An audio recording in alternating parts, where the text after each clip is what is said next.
Hey guys, producer Dave here, joined with Christopher Harris, ready to talk about week 2 on our DFS lineups. Chris, how is it going? It's going. I'm excited. I'm happy to be here. This show was really fun last week. I'm very into it. I mean, I talk about DraftKings a little bit on the podcast, but I feel like the visual representation of leaders and stuff, I think it works great on YouTube. I'm psyched. Yeah, and also out of the podcast in here, one of the lineups talked about cashed. Shut up. Jerk. You had to ruin the whole show right off the top. But I didn't come in first. Let's take a look back real quick at week 1 and show our top 10 standings. And congrats to Jay Burgo, came in first place. Sweet $500 winning too. Well done, Jay Burgo. Right, this is our DraftKings contest that they put together just for listeners and viewers of Harris Football Stuff. We have 1,000 people in the room last week. We're gonna have 1,000 people again this week. That contest filled in by early on Saturdays. So if you want to get in this $5 contest, I sound like I'm a huckster, but you really should do it soon, or else it'll fill up. Yeah, I mean, it's awesome because DraftKings doesn't take a rake, so they're out there just doing it because they like us, frankly. Yeah, it's a lot of fun, and it's either fans of the podcast or this channel. So especially if you're Jay Borrego, right. Post down below. Let us know you won. That's cool. And next week we'll update the standings, because every 4 weeks we kind of have a monthly winner, and they get to do a private Skype session with you too. So we'll update that as we have more than week 1. You really undersold that. It just felt like you just sort of right by that. Like, holy moly, are you kidding? A one-on-one Skype session? I mean, if anybody knows the power of such a prize, it is Dave Hewitt. That's true. I was neglecting the commonplace feeling. I get spoiled with these. All right, let's get into our week 2 lineups. We'll work our way down, QB on through. So who'd you start building with, Chris? Who's your QB? So I didn't start probably at quarterback. You know, I think you're making a choice on the two elite guys. You're either taking Patrick Mahomes or Patrick Mahomes, Lamar Jackson. You're making a choice. You either are taking them or you're not. I didn't, because I wound up spending a lot of money at wide receiver. I have Dak Prescott. I like the matchup against Atlanta. I kind of don't know what receiver to stack him with. Cooper would be the most obvious name, but I could see myself stacking. I didn't wind up stacking him. I just sort of said, there's probably a lot of yards out there. I actually don't know who the receiver's going to get. I'm going to get the head of the snake. I'll take Dak. All right. I looked at Dak. I went a little bit cheaper as well. I went with Big Ben, so he's 6,300. Okay. I got to, I didn't get to watch every game like you do. That is a game I got to see, and as the game went on, he looked more and more comfortable. And at 6,300, I felt pretty good about that price range. Sure. He didn't. Yeah, I mean, he started out bad. Right. I thought in that game he overthrew everybody to start, but yeah, it probably got a little better, and maybe they realized they didn't need to get that much better against the Giants. I would say, if we were going to talk about also considering other players that at various times I had, I'm surprised that Kyler Murray isn't higher.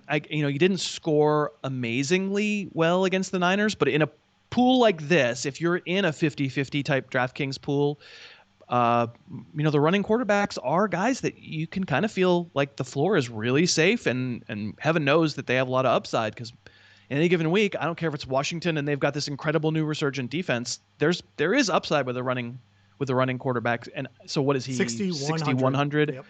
Right, and I also considered Matthew Stafford at 6,200, although we don't know about Galladay, and maybe it makes sense to stay away if Galladay doesn't play.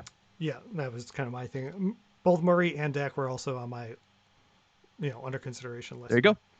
All right, talking running backs. Who you got? Yeah, running back. I again, because I wound up, I bought. We're going to get to the expensive receivers that I bought, so I don't have an elite running back price wise. Once again, you're making a call. It feels like, I don't know if you feel like this, but I think every DraftKings player, DFS player, has to kind of reckon with the notion of, are you going to take one of the quarterbacks, and are you going to take Christian McCaffrey?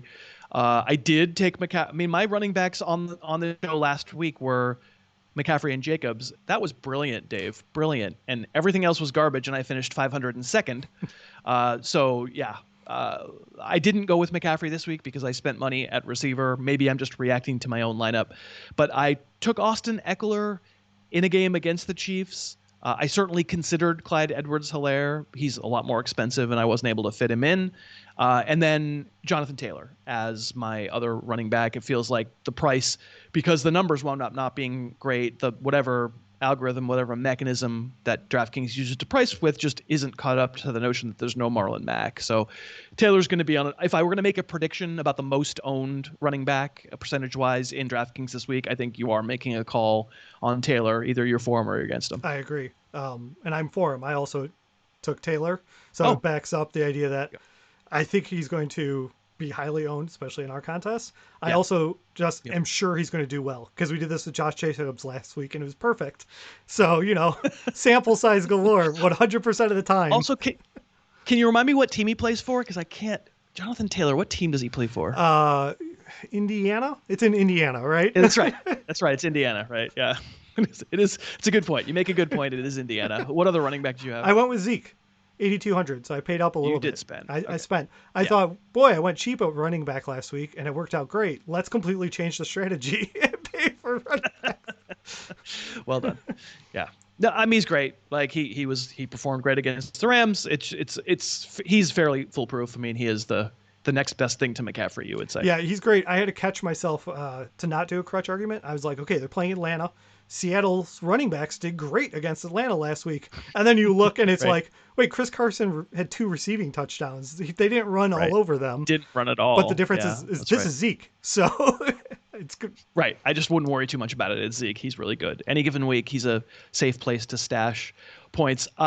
So other running backs under consideration, I think if Jonathan Taylor strikes me as a market inefficiency. I think if you wanted to find someone cheap, I think Myles Gaskin strikes me as a market inefficiency.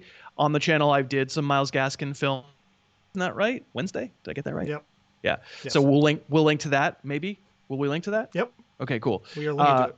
And then Edwards-Helaire I certainly considered. And I think also price inefficiency-wise, people can definitely build lineups around Malcolm Brown. It just worked out price point-wise. I could afford a little more than Brown, so I wound up with Ekeler. Ekeler is 6,500 and Brown is 5,700. But there's certainly, again, I don't think the algorithm quite caught up to what the workload looked like. Yeah, there's another running back that I considered, but I can see your lineup. You can't see mine. I know he's coming up later, so we're not going to talk about him. Okay. If someone wants to take a real dart throw, I didn't feel great about this, but maybe in a GPP, Kerryon Johnson is 4K. Yeah. Like, I understand he had a bad week, but it was also 1 week. Like, if you were in a big thing and you were trying to zig when others zag, he's a good player that we've seen in other years for 4,000. 4,000 is just dirt cheap. Like, Peterson's going to be picked a lot too. I kind of thought you were going to say Peterson because people are just going to be sort of hypnotized by the workload. And I kind of get it. And I don't look at Green Bay's defense as being like totally better than the Bears. I guess I'm not exactly sure what they are yet. I'm sort of hypnotized by how in the world did the Bears allow such big rushing lanes. I didn't think Peterson did anything other than run into lanes that anybody could have run into. But my concern with Kerryon would just be maybe they stick with what worked last week. But it's a good point. There's some value there.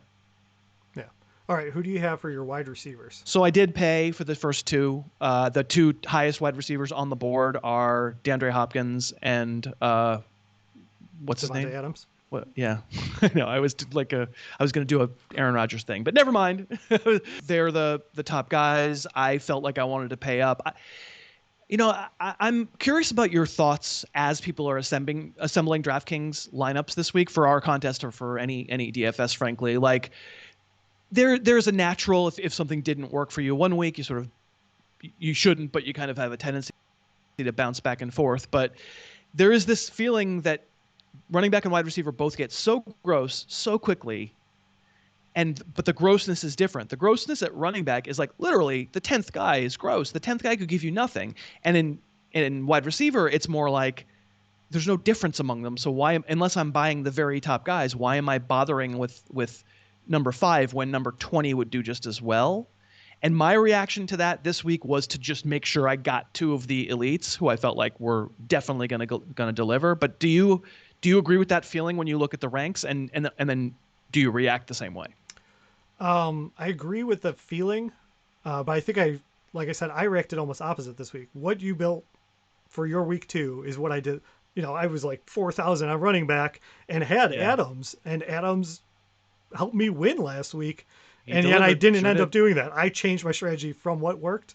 But my system's more so I start with some cheap guys to try and build up.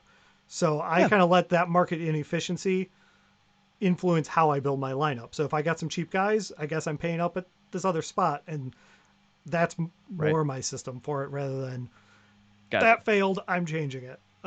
Right. No, and I'm more reacting to the feeling. I'm reacting to the feeling of like, I don't want to mess around with these.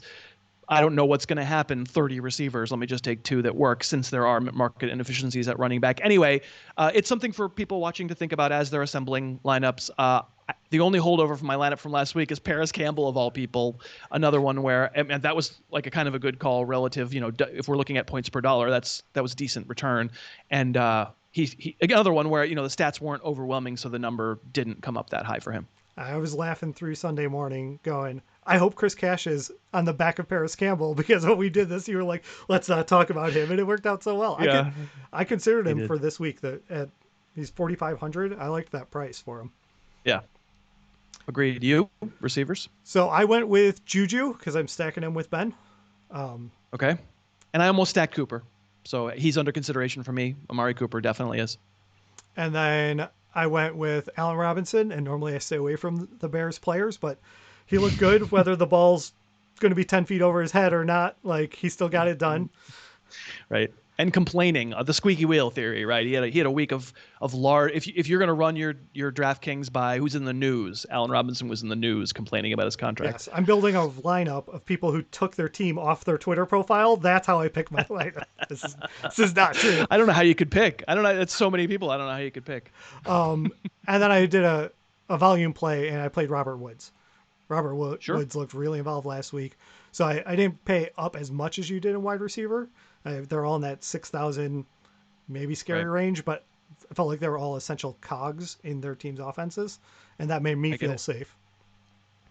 Yeah, the other receiver that I was considering, if I was going to go cheap, in the range of sort of mid 4,000s, in addition to Parris Campbell, would have been Marquez Valdes-Scantling. I probably wouldn't put Adams and Scantling in the same lineup, right? But I guess you could. It's much more of a GPP type lineup to go Rodgers, Adams, and Valdes-Scantling and just hope for a repeat. Repeat probably isn't that likely, but if you were looking for a value play and hadn't picked Adams in our group, I could see using MVS. Yeah, and I've got another wide receiver who's still coming up. But something worth mentioning with JuJu that drew me in, was that he dropped $700, or his price went down $700 this week, and that was kind of part of what drew me in there. Yeah. He scored 2 touchdowns. Exactly. So I found someone who did well, and he's 6,500 now. He is cheaper. And that was kind of where I ended up with this system you're asking. And I went, that looks like a market inefficiency. I don't know why this happened. So. Yeah, that does look like a market inefficiency. I'm guessing we can dispense with tight end pretty quickly. I have Jonnu Smith because I couldn't afford anyone else.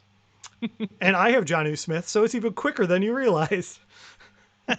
If I were looking, I just put another name you might consider. I thought Hunter Henry looked like pretty good value relative to he was used a fair amount, and I can see that offense checking it down a lot, and Henry being worth the price, although he's costs quite a bit more than Jonnu. Yeah, my flex. I'll do.